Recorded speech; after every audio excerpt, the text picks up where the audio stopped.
It's Kyrie. Yes, if you don't know me, get to know me. What's up, YouTube? What's up, Kyber Crew? And what's up, the big audience out there, the American, possibly UK audience. Big shout out to Harris Hill giving me the opportunity to interview him, which is amazing. He's a solo artist, and we're gonna find out what type of artist he is. So, Harris, introduce yourself. Yeah, what's going on, man? I'm so excited for this. My name is Harris Hills. I'm living out in Nashville. I grew up in England, so I know a thing or two about a thing or two out there. So Cool. yeah, we're here, man. I'm excited. This is cool. This is really cool. Amazing, amazing. I definitely want to get into that because obviously, as you could tell, I'm from the UK, and I definitely want to dive into that whole like culture, depending obviously, well, all about when you moved over and stuff like that. But thanks for the introduction. We're gonna go straight into the questions, and what we're gonna go into is what I basically just said. It's your origin. So obviously, looking at like a bit of the background of what you mentioned, as you just also claimed, you originally were from England, and then you moved over to America. So your family moved over to Washington, obviously in your early teens. You mentioned obviously a military background as well, so I want to dive into that unless I've got that wrong. But I definitely want to Yeah. dive into that. But then you started obviously music with your brother. You mentioned your brother's name was called Deck West. So I kind of want to know if there was like was he well known at some point? Definitely want to see if that's like a thing. But obviously, you found a connection through UK culture with music, with like Amy Winehouse, Prince, The Killer, and many more. So yeah, what I want to know is your origin, Harris. Like as you said, from the UK now in America. What happened? Yeah, damn. Yeah, so I grew up in a military family. So my dad, he was the Air Force, so we traveled around. I moved to England, to Lakenheath when I was 8 or 9, and I think it was 9. Yeah, 9 all the way up. I think I left right before my 17th birthday. Oh, So I was okay. out there for yeah, I was out there for a while. I lived on the military base out there, so that's why I went to an American high school, American middle school out there. So unfortunately, I didn't get the accent, but my mom's British, my brother's British on that side, and yeah, man, I lived out there for close to 8 years. And on that note, a lot of my music background started with working with my brother, who he goes by Only Tone, or yeah, Tones. I have his Instagram. I'll plug it in a second. Um, but yeah, he really got me started in making music. Heavy influence from grime music, UK drill, just a Nice. lot of like things I was exposed to, like watching JME freestyles and stuff like Yep. that, and just all the Boy Better Know things where I was like, oh my God, this is crazy, bro. Like Yeah. this is blew my mind. And yeah, so much of like the UK influence in rap just helped me like get started. My beats, I mean, I started producing when I was like 14. Oh wow. So Okay. All right. yeah, I started with him, man. He uh he would come visit me. I can't remember exactly where he was staying at the time, but he just needed beats all the time. So I just kind of had to start learning, had to get him some beats, man. There's no, couldn't rip the YouTube beats anymore. Yeah. So Yeah. that really just, yeah, that's kind of how the ball got rolling for the most part. So when you say like your dad was in the military, so obviously you moved around a lot. And you mentioned that Yeah. obviously your sister and your brother are like British, and you said your brother came over. Was that mean does that mean that you actually lived in America at that time in your teens, and your rest of your family were actually in the UK at that time? Yeah. So my mom's side is British. So they lived out, um, well, so I grew up in America until I was like, oh, geez. Yeah, I left. When did I leave? It's so complicated. It's wild too, because like I'll have people ask her like, "Where are you from?" And I'm like, Yeah. "Okay, well, where was I? Longest, where was I born?" So I was born in America. Spent 8 years out there, and then we moved out there. I have two brothers that are British. My sister's American. Um, and then yeah, dude, it's a whole damn. It's complicated. There's so many Fair. little.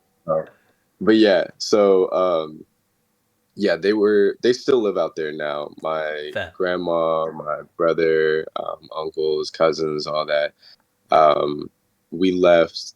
It was just me, my mom, sister, and dad that left towards like 16, 17, I think I Mm. was.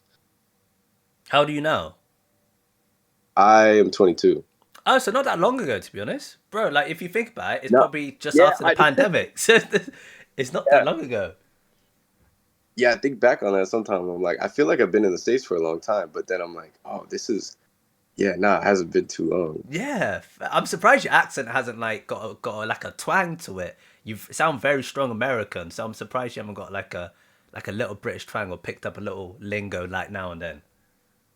Yeah, I think being around my brother and being around my mom, like I could definitely do the accent, but like it pops. Yeah, it's just like it's fun for me. Like I love. Yeah, I spend a lot of time around him, and he'll call me too, and I'll just like, man, yeah, I love trying to fit in with Yeah, his accent too. yeah, yeah. No, that's good. Like, obviously, family history and family dynamics can happen with every type of family. Everyone's got their like circumstances, but they still have that connection overseas, and like still obviously hit each other up because obviously families can like not like they want to, but you can like separate naturally just because of your life being busy and stuff going on, and you Yeah. socialize. So it's nice that your connection's still there, even though you're from like two different countries. So when you talk about Oh, producing and how he's like helped you produce. Is he still currently producing now, and how does that influence you today? yeah, he's still an active artist.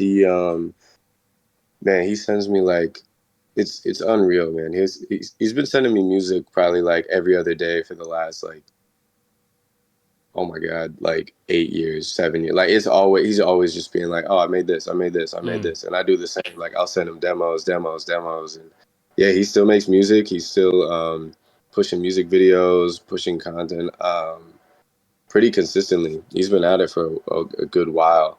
Um, but yeah, he's done songwriting for others. He's done a bunch of stuff out there. But we say we're really close. Um, we're always talking back and forth, and I think it also gives me like a really cool insight on just like the industry out there and kind of how mm, everything works, and yeah, just being able to tap in there because I see so much. I mean, there's forever been like UK influence in the industry out here, like, mm. but and I think we're seeing a lot of it bleed now with like artists like Central C and some of them like they're making quicker jumps Exactly, into like exactly.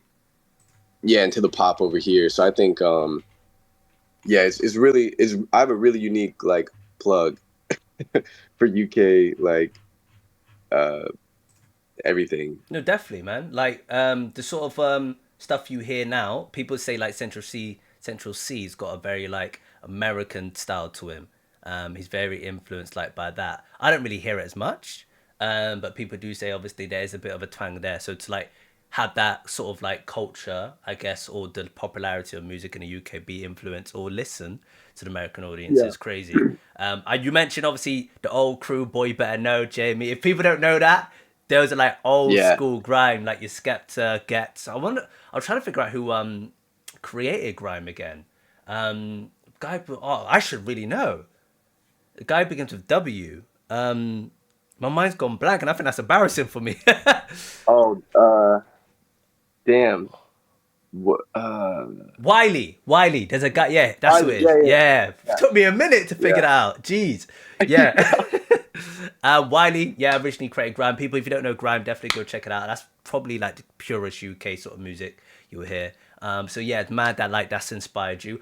I would say like because I've listened to Action Man before I did this interview to kind of like see what other style of music you do, and like there's definitely it's nice. It's cool that you said that inspired you, but I personally feel like that's not the sort of like route you are now. It's like I wouldn't yeah. see the grime in you now, but it's sick. It's cool that you. I guess those lyricism is what started your flavor to begin with. Like, what's your thoughts on that? For me, just like describing it. Yeah, no, I think a lot of it had to do with like production style. Like I always loved how like um in grime it's just like it's weird like to a lot of Americans that I've shown that style of music, like I think it's just more of like they can't pick up on what's being said Mm, because it's like the accent and also just the terms and stuff like that. But like to me, I was always mesmerized at how much like lyricism they could fit in, how fast they could say it. Like bars just going over your head where you're like, I can't believe they said that like in 2 bars. I feel like at the same time where grime was kind of pushing like that style, like American rap just wanted Mm. to get slow, a lot more slower. So it's like to me, with my brain and how fast I'm always like go like grime just it hits me so like and drill music too. It's just like the pace of it. I love that. So I think I actually do have I have a couple unreleased songs with my brother that are very in that pocket, but we just haven't found a place to put them out yet. And Fair. they're I would love to work with more grime artists and even produce them, even being on like the back end, not even Yeah. attaching my name, just like making beats in that style and everything. I think it helps me like uh definitely the lyricism and flow and just Mm. being like fast paced. Not in like the whole Eminem like rap guy, not Yeah. like rapping fast to rap fast. I think it's like, yo, this takes actual like talent. Mm. To get bars off like this at this pace is crazy. Mm. Like I remember it was the Skepta JME freestyle. It's like the black and white. I can't. It's something in the morning. Not in the morning. It's I think I know what you're on about. It's probably an old school one that like blew up a while ago. I think I know what you're on about. yes, yeah. And I remember he what song is it? The whole like he's like, I got a black ski mask, but I don't ski, but I Yeah. snowboard. And that shit, oh my god, bro. Like that shit hit me so hard when I was like a kid watching that. I was like, that is the craziest bar of all. He says like a box in the face with my something key, and I didn't even know what that was, but I was like, that was the hardest thing I've ever heard. Yeah. And that was that was like a development moment for me to be like, yo, this is crazy. Yeah, yeah, Yeah. but that blew up on everyone. If people don't know, that's probably one of the old classic JME's UK artists out there. Probably doesn't rap as much now, but that's where grime No, like yeah. was grime. That's where like it was proper like popping off. I also want to go into man is obviously because we could talk about grime forever. uh, Yeah, no, we gotta get I want to go to obviously the stuff you listen to because obviously you listen to like 50 Cent, D12, Pharrell, which obviously influenced the artist you are today. So I just wanted to see like how that molded you as your structure of music and like how it created like the craft that you and your brother built. We might have already kind of established it already, but it's just yeah. adding more of like those American people because obviously we mentioned how a lot of UK influences helped you, but it's obviously those American like 50 Cent, Pharrell type of artists that like helped you. Yeah, so really the influence of like 50 Cent, D12, Pharrell, like that was when I was maybe like 7, 8. Like I had actually had a Xbox 360 and I could only put CDs in and it would like keep the music on the Xbox and then you Yeah. could go music while you were playing a game. So the only CDs I had was like a D12 um it was D12 and then the 8 Mile soundtrack and then Get Rich or Die Trying by 50 Cent. And I Throwback. remember listening to that as a kid and being like, whoa, this is like all the beats. And then I just found out like me finding out that 50 Cent was shot, survived, like things like that. I was like, this is crazy. Like I Mm. can't comprehend this as a kid. I was like, this is not like a game or like a movie. I was like, this is real. So I think getting exposed to that at like a young age really got me started into rap. And then I come from a family that's very like they're my dad's a massive Guns N' Roses fan, so I got Yeah. introduced to a lot of like '90s rock, and like my mom's a big Prince fan, Queen fan, Carpenters, like just so many like legendary like Amy. She introduced me to Amy Winehouse, so I had this kind of like my brothers showing me rap. My parents are kind of putting me on to like that's where I'm at now. Like I live in Nashville and live music and rock bands and things of that sort. And country music is massive.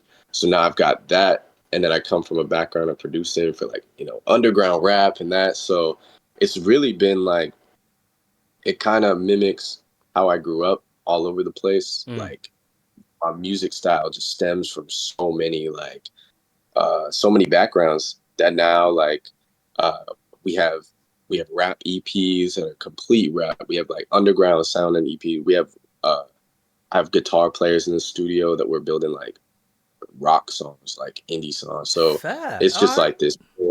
Yeah, it just it's kind of gross. If you look through, you're like, yo, this is I can't keep up with what genre this is and Yeah. that. But I think that's really helped us, you know. Sick, sick. The connection did drop out a little bit, but I got the premise of what you were saying.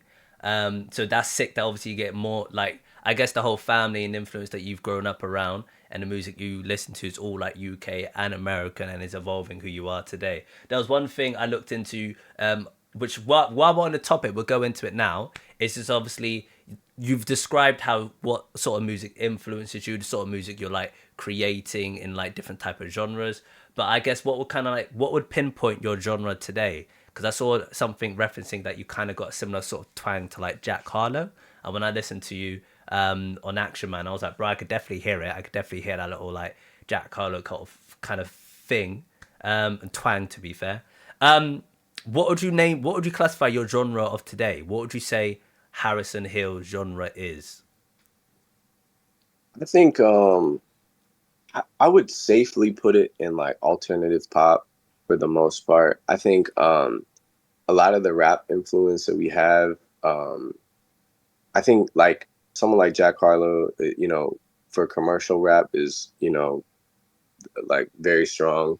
But like, you know, we try to bleed into so many like we stem so much from like live instruments and like a lot of this new project is live guitars, live drums, a lot of that. So I think alternate pop is kind of the direction that we gravitated towards. Even with our rap songs, they don't really feel too like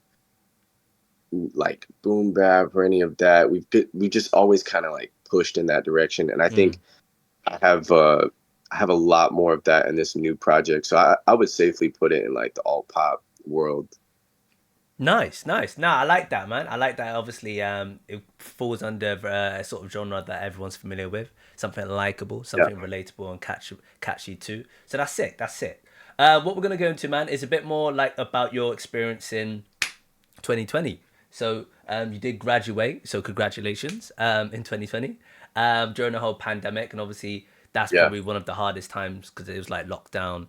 A lot of people weren't really doing much. You had to isolate yourself. However, you still pushed your career into the next steps, and then obviously becoming the next sort of artist and like creating music that you are doing today. So my question to you is probably more of advice to other people out there. Like, what would you say is the best advice to give when you're in a situation where, like the pandemic, you haven't got much interaction with people, you're quite isolated? How do you push through that like loneliness if you were in a lonely like state?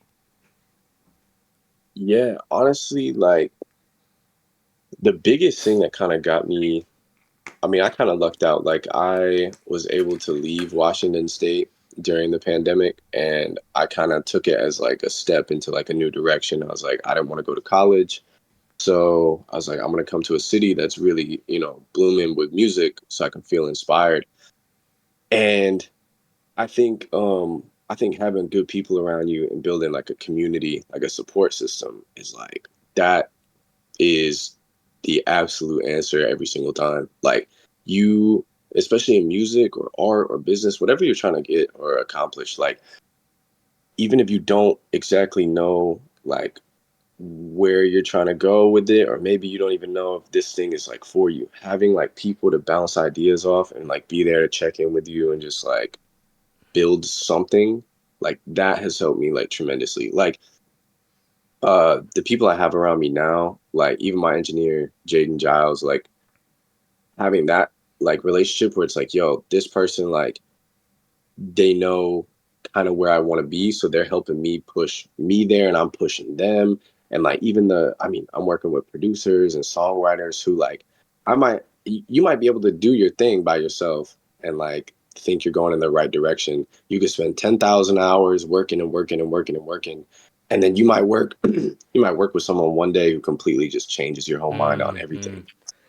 To me, like yeah, I'm huge on the people around me on having like, you know, I think yeah, if you don't have people around you that are pushing you or at least helping you or at least just like, calling you out when you're not really aligning with like what you want, then it's like, damn, I feel like not many people can just figure it out by themselves, only by themselves. It's all like you're always going to be influenced by your surroundings, so you might as well have good surroundings like that. Facts. Yeah, that's like the absolute key. Bro, great advice. Great like thoughts and opinions on obviously the experience you've dealt with. I definitely agree with you. Definitely want a support circle around you. You definitely don't want like a couple. You don't want so many people around you that they distract you, especially if you have like negative people that obviously just want you to lose. It's great that you got that type of people, and it's great that your success can strive from that, and everyone's just about helping each other. I think that's so cool. It's definitely needed, especially in this time day and age where like mental health is a massive thing. And I was actually going to go Yeah. into it because obviously you mentioned Jaden Giles. I was actually going to go into like your connection with him and how that's like the experience itself and where that has led you together working. Well, where has that led you from working together? Because you moved over to Tennessee at that time, and I wanted Yeah. to know, yeah, when that interaction happened, how was it that you two built this great bond as you've just kind of described? How you two are bettering each other, and how has it become what you are today? Yeah, so it's wild. We went to the same college, but I dropped out before I even met him. So I never like we never came across each other in school or whatever. We actually started working together at this like rowdy ass bar, like crazy, crazy bar that like we were working at. It was like he was finishing up school and I wasn't in school, but I was still making music at the time.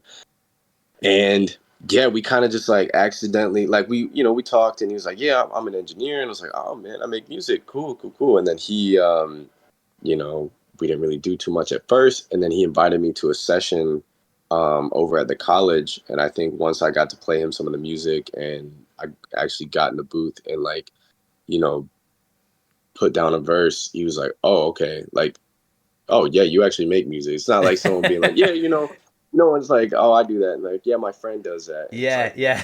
but not like really. So, yeah, so it started like that. And then I remember just, we talked and I was like, so what are you doing after college? Like, what's the move? And he was like, well, he kind of just had some thoughts up in the air. And, I think my main thing was like, all right, let's just see where this goes. Like, let's just start working on stuff and like, let's, see where this happens. And I think through that one conversation of like kind of helping each other like align, like we've done two shows, we've gone to LA twice. Nice. We own a studio together now that we both run.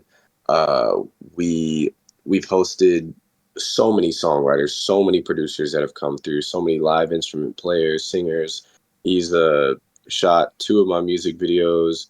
Um, we've been on three or four magazines now. Nice. Magazines, Nashville write-ups. Like it's from going from yo, let's work to like all this work that has happened in such a short period of time. And like we're also like, he's fresh out of school. I'm still like, we're still trying to survive on top of this Yeah, of working and course. living. So like it's crazy the amount that we've pushed and gotten through just off of like me and him just locking in and being like, all right, we're gonna make this happen. And we've just been at it ever since. Like, we've got a website, we've got all these things where we're emailing people nonstop, doing interviews, trying to land blogs, trying to just it's like crazy the amount. And he also engineers my music, so Yeah. I'll sit in, I'll sing, I'll rap, produce my own music, then I bring it to him, then we'll either re-record it or we'll sit there and engineer it for hours. So it's a constant like it's actually like I don't know if it's like close to being psycho, but it's definitely like it's an unhealthy amount, an unhealthy amount of time dedicated to this. Like it's crazy, but like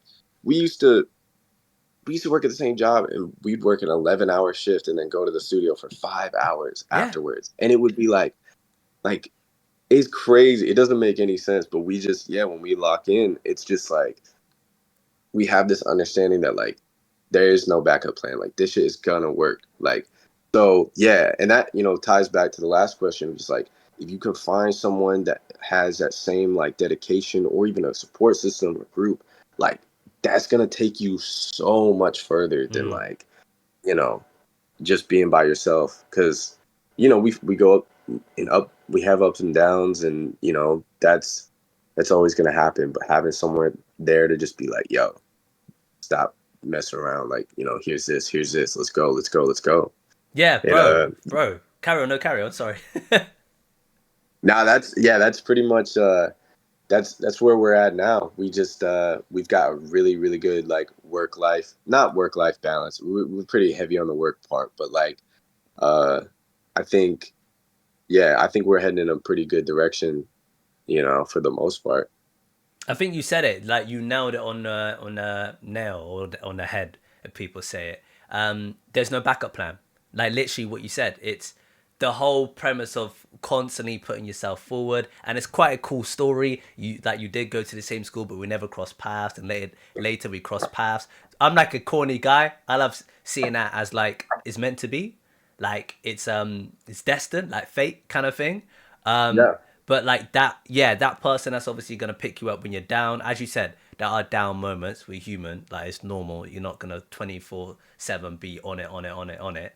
But to pick you guys, like to pick yourself back up and obviously have that person back and forth, to respect each other and obviously push each other to the level is sick. But you nailed it, man. There's no backup plan. That's where you get where you need to get to. And people Yeah. that don't understand that or don't understand the thin line between having a standard life and achieving that is you gotta obviously make sure there is no backup plan. So yeah, facts. You're preaching, man. You're preaching. Yeah, man, no backup plans. It's not. I think people kind of mistake that for like, when they're like, oh, but I have to have a job. Like, yeah, you can get a job. You can go make money. There's nothing wrong with like, I think people take like high success and they're like, this can't happen, by me working a job or doing this. Like, you can absolutely go work a job, save money. You could take a break. You can do anything as long as you don't like stray away from like the thing that you want. There's no like I used to have this conversation with people around me, especially friends who like, they went off to college or they went to trade school and they went a different path where they were like, so what are you going to do? Or like, Mm. what if you're this age, but when this happens, or what if this happens? It's like, I don't care what age it happens at or what this happens at. Like, I've decided that like I want a career in this, so it's going to happen. Like, you know what I mean? Mm. And technically, like, even though I might not be the biggest artist in the world, like I technically have a career already. So it's like I'm doing shows, I'm doing music, so like you kind of have to, yes, have big dreams, but also be like, oh, I said I was gonna do it, and I'm doing it today. So like technically, I did ask for this, and this is what's happening. So yeah, not to get like too spiritual or whatever, but Nah, it's nah, like, yeah, you facts, asked, facts. I'm doing it. It's like, oh, look around, like, yeah, we're doing what we said we wanted to do, which is always it's a good feeling, and that's priceless, Yeah, facts, facts. I Yeah, think you said it. Like so many people get blinded by the fact that they have to make it to the peakest level of that dream that they yeah, need to. And you said it so nicely. The whole purpose of why you're dreaming to get to that level is to say the words, "Oh, this is what I'm actually doing. Like I'm actually now yeah, doing what I'm doing for the rest of my life." And that doesn't mean you have to be someone like Elon Musk or Jeff Bezos or like the biggest people in the world. You just have to be someone that could be like, you know what? Am I making money from this? I am. Am I waking up and doing yeah, what I do? I am. So how am I losing? Kind of thing.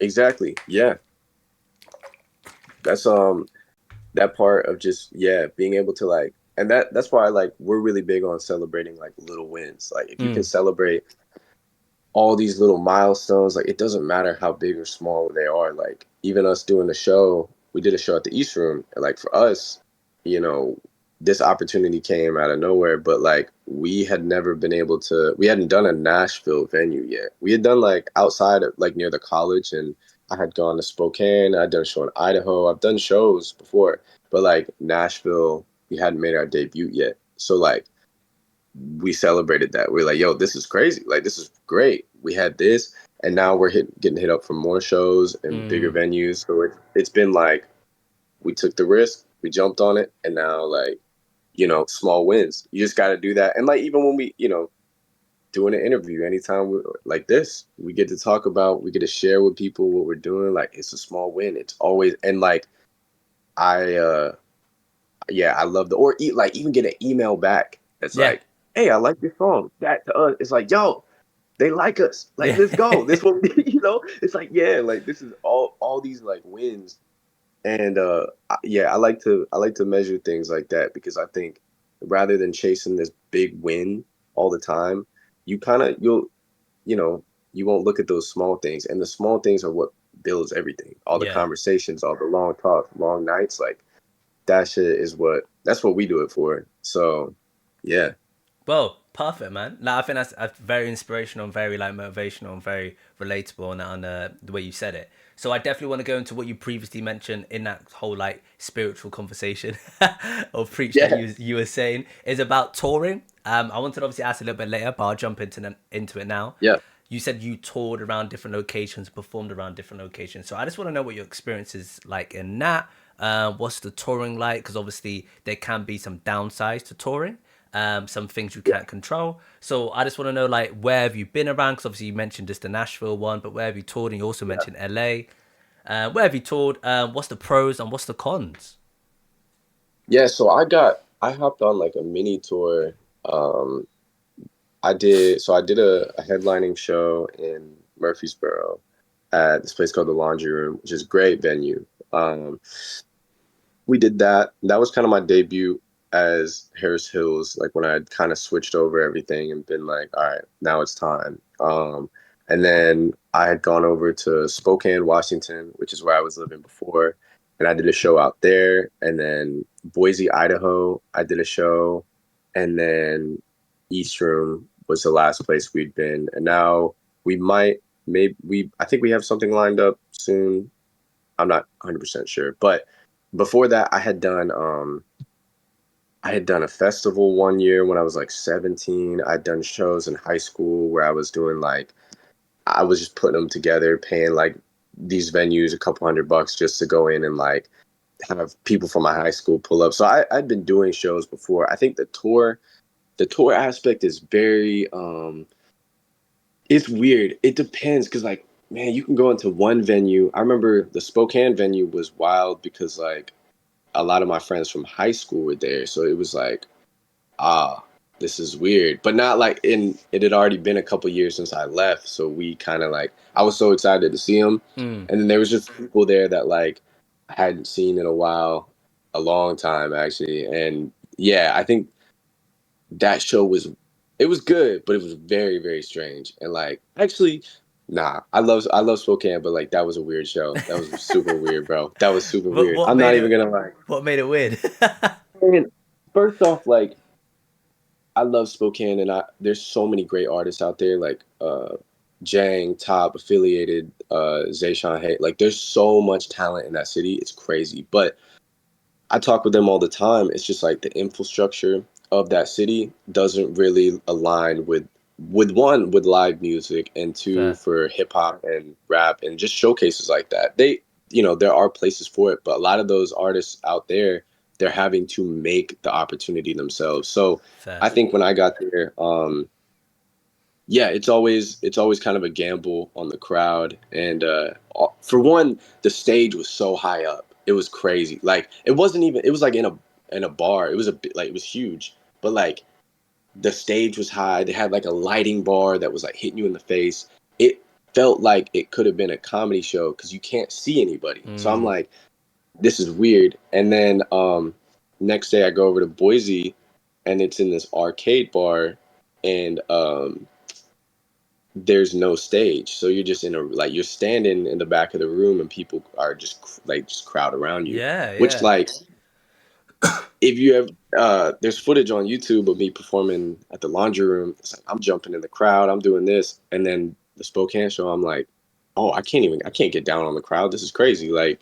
And then this one I'm like, oh, I'm in the crowd, I am the crowd, like this is so. Even that you're like, oh, my set feels weird now, people are sitting and yeah. watching, and I'm like, oh shit, I don't like this. So, um, I think a lot of it has to do with, your set, with what energy you're bringing. Certain venues are gonna like, it might not be a bad show, but some crowds are not gonna move as much. Some crowds are gonna just watch, which is fine. It's totally fine. It just has to like, you always kind of have to bring the same energy regardless of like the setting, or if the lighting's right, because there's so many like little things that can throw you off. We even at the East Room, which is an amazing venue, such a great spot, we made performance tracks, where we ducked all of it so I could sing live.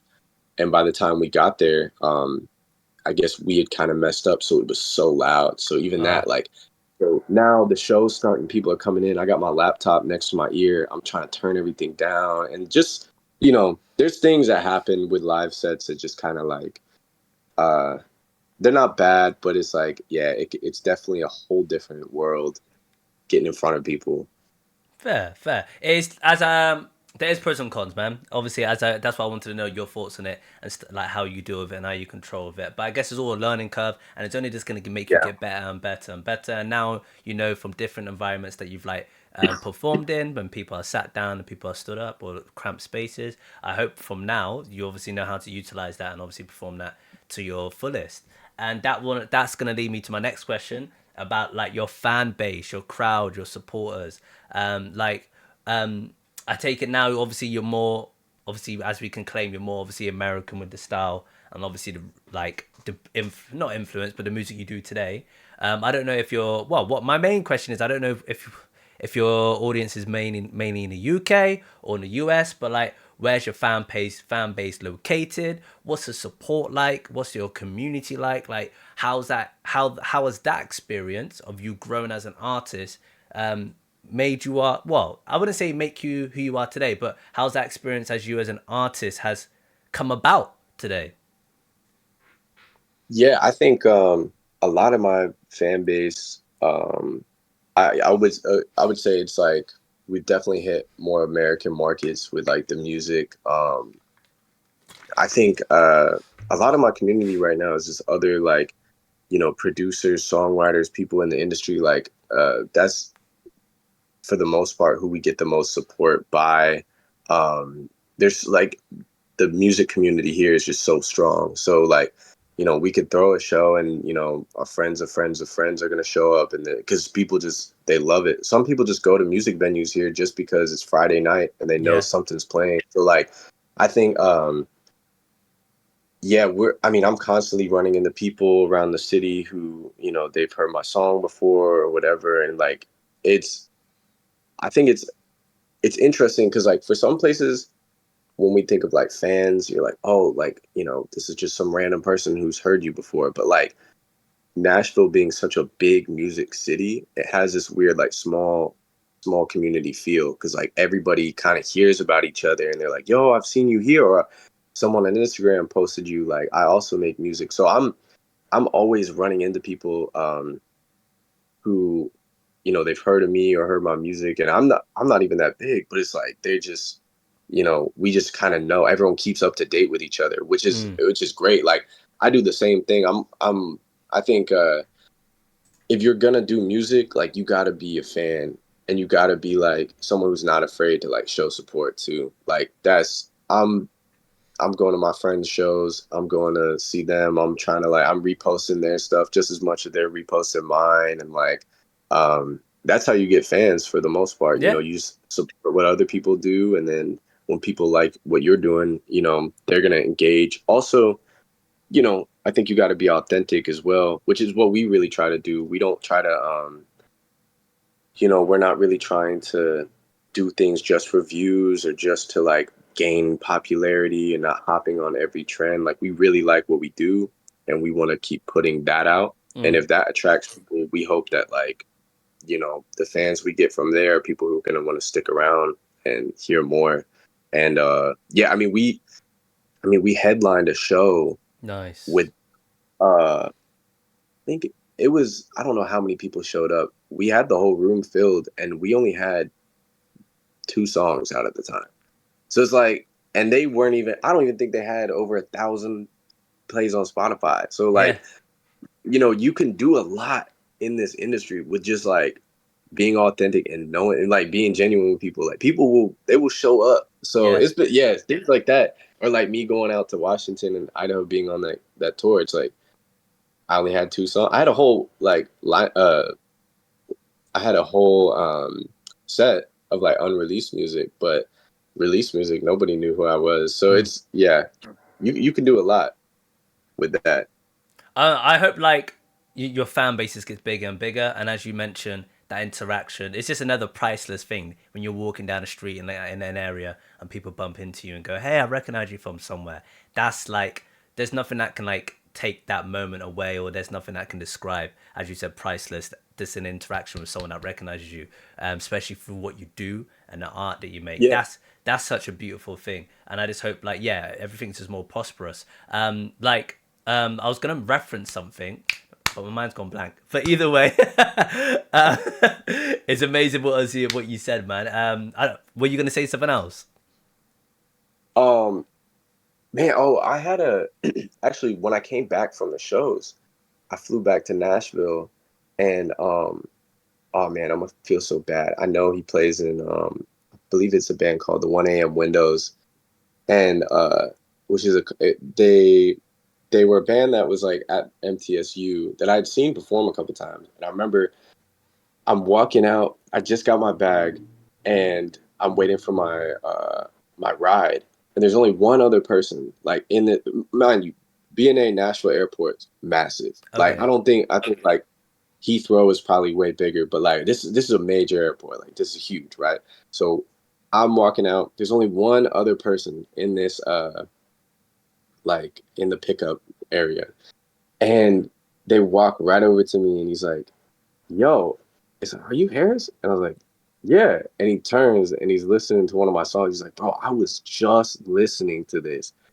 And I was like, "Oh my God." But like he was like, "Oh, what's up?" And then we started talking. He's like, "Yeah, I'm from MT." I was like, "Bro, that's where I'm living. Like, I'm out there too." Like, and it was one of those moments where it's like, that song is it was called "Piece of Shit," the one that I have on Spotify. Like that that has like no views, like Mm. no. So I'm like, nobody was listening to that. And but that also goes to show like when people get in their head about like content or anything you make, like you really don't know what someone like how someone's listening to your music. You know, it's like it's your job to create and your job to put things out, but like you don't know if that's like someone. I always say this all the time, like what we do in the studio is gonna transcend beyond like what we do. It's like, you know, you got Ed Sheeran who's every single like all the like the times that Ed Sheeran music is being played at weddings that Ed Sheeran's not at.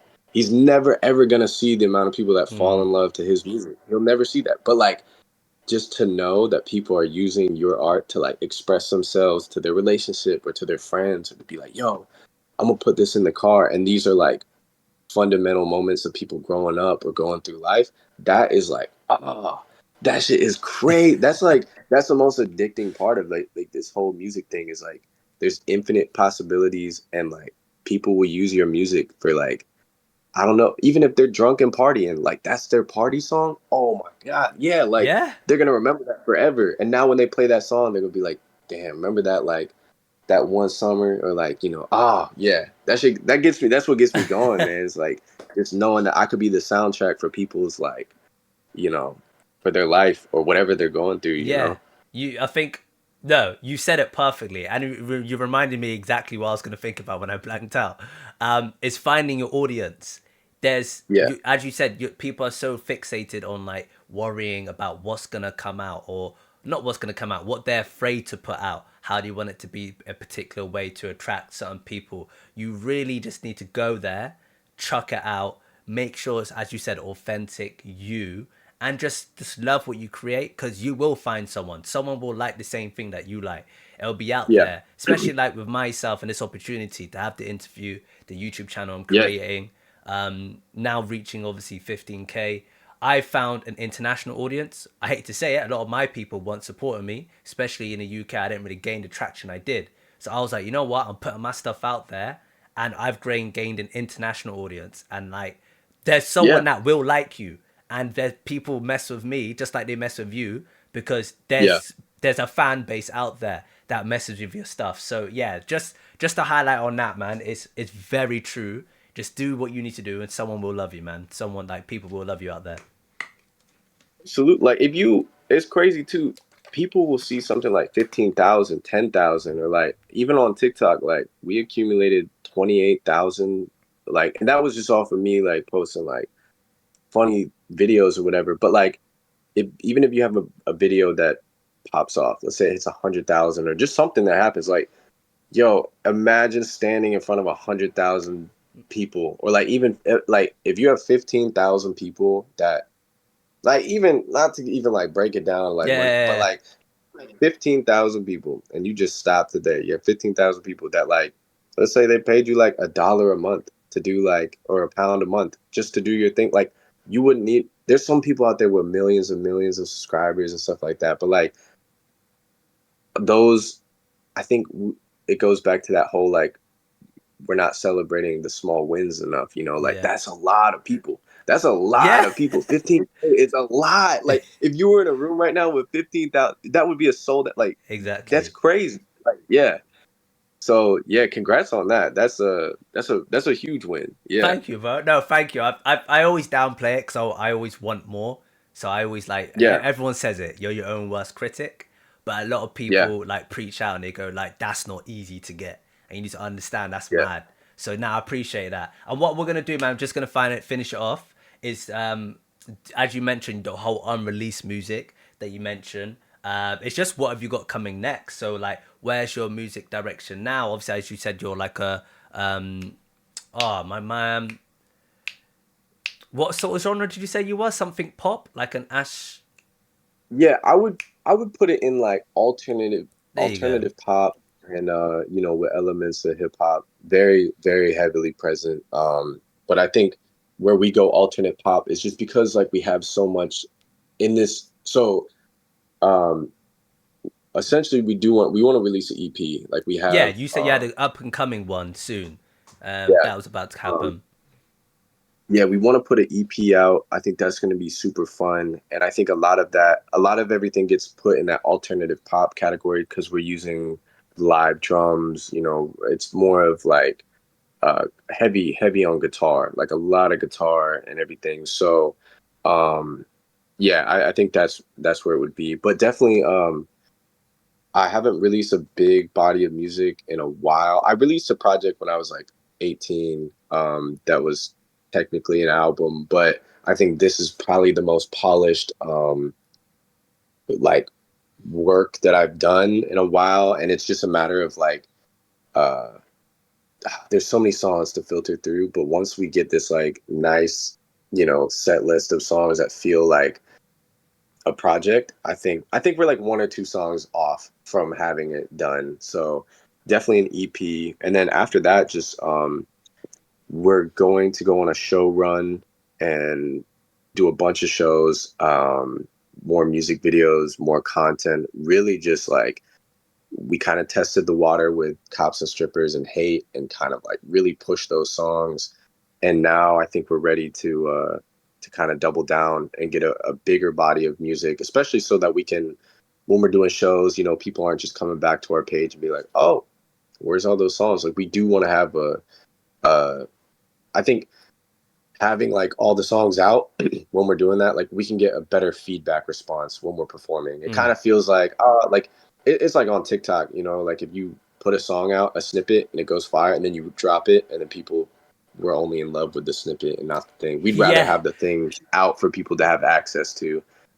yeah. I've noticed a lot of So that. I've noticed a lot. There's a lot of songs I've noticed that is fire, and I listened to the whole thing. I'm like, oh, this whole thing's dead. Where's that good part? I have noticed yeah, nah, that. I remember actually this is like super side note, but I caught Tommy Richmond the $1 Million Baby song when that was at like, or the snippet when it had like 8,000 views. And I saw that, and I remember I sent it to Jay, and I was like, "This is gonna be the biggest song ever." Mm. Like that was the one time I found song, and um, the Lola Young song. Oh my gosh, she's like, uh, the "You think that I'm really." fucking boring. That's good coming from I you. think I might have That heard like that. uh oh, why am I blanking on it? Anyway, it'll come back. But Lola Young, I saw her at Low Views. I was like, she's insane. And funny enough, she's like managed by Amy Winehouse's old management. So she's like, I didn't even know that about her, but Wow. I saw her from yeah, a lot of artists on TikTok where I'll see it, I'll be like, oh, this is up. They're about to blow. Yeah. But yeah, but yeah, an EP is definitely in the works, and just a lot more shows, more content, more videos, more everything coming. Perfect, perfect. Is there any like final things you want to say of like just to expand on that, any up and coming stuff, any new stuff, just anything you want to tell, I guess, your audience as well as mine? Yeah, I think we're still pushing the new single "Hate" that's out now. We got a visualizer for it. We shot the video and mixed the song pretty much in one day, but it was yeah, I love it. I think Jaden, he did the video for it. It's absolutely beautiful, and yeah, it was oh man, we've been having write-ups on it and people seem to like it, and that's always cool, when people are like, oh, that's a dope song. People are writing, things on the internet about it, which is cool. But yeah, other than that, man, I'm just taking it day by day, seeing what Yeah. comes our way. Man, I think it's done a madness. Hates like when I last checked on it, before I jumped on this interview, it's on 18K. So Yeah, for the yeah, level your channel's on and for the artist you are, that's mad. Like that's yeah, that's very impressive. So you're doing really great, man. That song's doing really great. It might be the biggest one on your channel. Unless I'm wrong, it might be. yeah. I think so. And uh we did something different for this one. Like we really planned out, like we didn't just want to drop the video and then be like, hey, yo, like we planned it and then we submitted it to so many blogs. Like we just kept sending it to people and we're like, you have to go watch this, have to go watch this. Mm.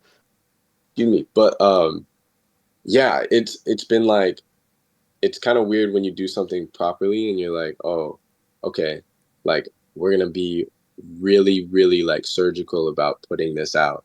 And then it's been well received, and like we also performed the song uh at the East Room and it did well too. And I was like, oh, this is really cool. But Sick. yeah, I'm excited to see where it goes.